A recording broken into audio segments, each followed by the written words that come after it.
नमस्कार दोस्तों, आज का क्वेश्चन हमारे पास है क्वेश्चन नंबर 74। क्वेश्चन कह रहा for a normal Zeeman lines observed पर पैरेलल। वो कह रहा है when normal Zeeman lines are observed parallel, parallel देखी गई एंड परपेंडिकुलर, और फिर परपेंडिकुलर देखी गई to the magnetic field applied to the atom, which of the following statements are true. तो ये आप यदि आपको थ्योरी ध्यान हो तो मैंने थ्योरी में भी आपको कराया था, मैं आपको फिर से बता देता हूँ कि in case of normal जीमन effect हमें 3 लाइंस मिलती हैं। ठीक है, अब देखो मैं पहला केस हम क्या करते हैं, व्हेन व्यूड परपेंडिकुलर, ये हम कैसे गए, when observed parallel to the field, parallel to the magnetic field. जो मैग्नेटिक फील्ड जीमन इफेक्ट में अप्लाई करते हैं ना, parallel to the magnetic field, यदि हम उसके पैरेलल देखेंगे तो हमें 2 लाइन मिलती है। ठीक है, वो स्प्लिट हो जाती है। एक्चुअली में समझ में आया मैं क्या कह रहा हूँ। और जो बीच वाली लाइन होती है वो हमें नहीं दिखती। अब मान लो जैसे मेरे पास, ध्यान से देखो, ये मेरे पास यदि पहले ये एक लाइन आती है जिसका वेवलेंथ क्या है, लैम्डा है। ठीक है, यार फ्रीक्वेंसी कितनी है, म्यू है। तो लेकिन जब in case of normal जीमन effect ये हमें किस में मिलती है, 3 लाइंस में मिलती है, समझ में आया। लेकिन जब हम पैरेलल देखते हैं ना मैग्नेटिक फील्ड के, तो हमें सिर्फ 2 लाइन मिलती है, बीच वाली लाइन नहीं मिलती। तो जो बगल वाली लाइन मिलती ये होती है हमारे पास, ये तो होती है हमारे पास जो ओरिजिनल फ्रीक्वेंसी की होनी चाहिए, जो ऑब्जर्व नहीं होती है। ये हमारे पास डेल म्यू फ्रीक्वेंसी थोड़ा सा ज़्यादा और ये डेल म्यू फ्रीक्वेंसी कम, ये होता है। ये 2 लाइन होती है, एक को बोलते हैं हम सिग्मा और एक को बोलते हैं सिग्मा प्लस। और ये क्या होती हैं, सर्कुलरली पोलराइज्ड होती हैं। समझ में आ रहा है मैं क्या कह रहा हूँ। तो ये ऑब्जर्वेशन हमें मिलती है जब हम ऑब्जर्व करते हैं स्पेक्ट्रोमीटर की मदद से। कब, जब हम पैरेलल देखते हैं मैग्नेटिक फील्ड के। देखो याद रखने का बहुत आसान है तरीका है। देखो तो ये पैरेलल का साइन ही तो बन गया, तो पैरेलल का ये साइन बन गया, तो याद रखने का बहुत ज़्यादा आसान है। ये सिग्मा माइनस है, एक सिग्मा प्लस है।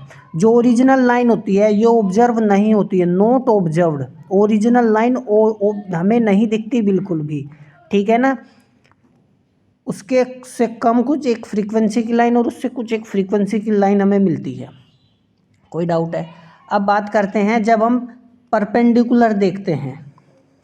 ठीक है, when viewed perpendicular to the magnetic field, जब हम मैग्नेटिक फील्ड के परपेंडिकुलर देखते हैं तो तीनों की तीनों लाइन मिलती है। समझ में आ गया। अब देखो तीनों की तीनों लाइन जो ओरिजिनल फ्रीक्वेंसी की है वो भी मिलती हैं और ओरिजिनल फ्रीक्वेंसी से ज़्यादा की भी मिलती है, स्लाइटली डिफरेंट फ्रीक्वेंसी, और उससे कम की भी मिलती है। ठीक है, अब देखो ध्यान से, जो ये लाइन होती है इसको हम बोलते हैं पाई कंपोनेंट, इसको बोलते हैं सिग्मा कंपोनेंट, और इसको बोलते हैं सिग्मा माइनस। अब जैसे ऊपर था पाई कंपोनेंट, क्या हमें मिला था जब हमने पैरेलल देखा था? नहीं, पाई कंपोनेंट हमें नहीं मिला था, याद रखना।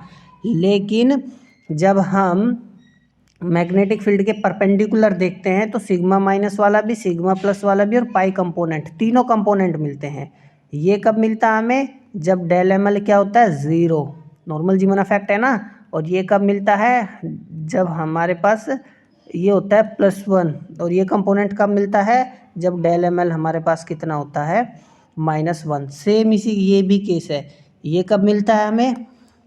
ठीक है, डेल एम एल जब -1 हो, और ये कब मिलता है? डेल एम एल जब +1 हो। पाई कंपोनेंट नहीं मिलता पैरेलल जब देखते हैं मैग्नेटिक फील्ड के, ये याद रखना। इसके बाद और क्या तुम्हें ध्यान रखना है, अब देखो, अब ऊपर तो दोनों सर्कुलरली पोलराइज्ड थे, यहाँ प्लेन पोलराइज्ड है। क्या है? प्लेन पोलराइज्ड है। ठीक है, अब मान लो तो हमारा मैग्नेटिक फील्ड क्या है, हमारा मैग्नेटिक फील्ड क्या है, ऐसे है। ठीक है, और हम देख कैसे रहे हैं, ऐसे है ना, तो परपेंडिकुलर हो गया ना।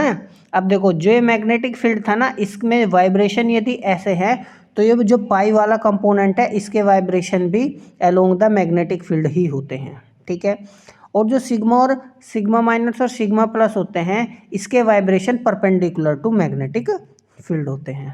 ठीक है, समझ में आया। कोई डाउट है? और ये क्या होते हैं? प्लेन पोलराइज्ड होते हैं। तीनों कंपोनेंट क्या होते हैं? Plane polarized. ठीक है ना, प्लेन। अब इसके वाइब्रेशन सिर्फ इसी प्लेन में रहेंगे, इसके वाइब्रेशन सिर्फ इस प्लेन में रहेंगे, जो कि क्या है? मैग्नेटिक फील्ड के पैरेलल है। और सिग्मा माइनस और सिग्मा प्लस के जो वाइब्रेशंस है वो परपेंडिकुलर टू मैग्नेटिक फील्ड है।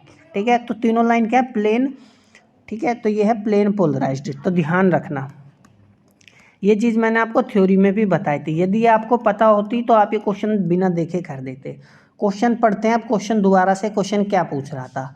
अब क्वेश्चन क्या कह रहा है? Which of the following statements are true. जब लाइन को पैरेलल देखा गया, परपेंडिकुलर देखा गया, तो कौन सा स्टेटमेंट ट्रू है? स्टेटमेंट्स पूछ रहा है, ध्यान से देखो, स्टेटमेंट्स। ठीक है, अब देखो, क्या पाई लाइन्स ऑब्जर्व होती है पैरेलल जब देखते हैं? गलत। कहाँ होती है? बिल्कुल भी ऑब्जर्व नहीं होती। होती है? नहीं होती। हमने अभी अभी आपको समझाया। Sigma lines perpendicular to the field are plane polarized. जब परपेंडिकुलर देखते हैं लाइन के, है ना, तो सिग्मा लाइन्स मिलती हैं, बिल्कुल मिलती हैं। ये तो रही, क्या प्लेन पोलराइज्ड होती हैं? बिल्कुल होती हैं। अभी अभी हमने बताई, ये बात तो बिल्कुल ठीक है। सिग्मा लाइन्स मिलती हैं हमें जब परपेंडिकुलर देखते हैं फील्ड के, और वो प्लेन पोलराइज्ड होती हैं। Pi lines perpendicular to the field are plane polarised. मतलब वो कह रहा है कि जब पाई लाइन्स हम देखते हैं परपेंडिकुलर किसके? फील्ड के, क्या वो प्लेन पोलराइज्ड होती है? बिल्कुल होती है। ये अभी हमने ही तो देखा नीचे। जब परपेंडिकुलर व्यू करते हैं तो सिग्मा लाइन्स भी मिलती हैं, पाई लाइन्स भी मिलती हैं, और वो क्या होती हैं? प्लेन पोलराइज्ड लाइट होती हैं।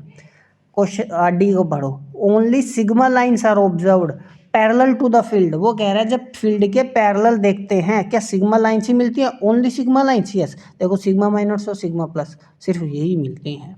तो ये भी बिल्कुल ठीक कह रहा है। तो ऑप्शन हमारा आएगा B comma C comma D. तो ये हमारा उत्तर होगा। ठीक है, तो मिलते हैं अगले क्वेश्चन में, पढ़ते रहिए तब तक।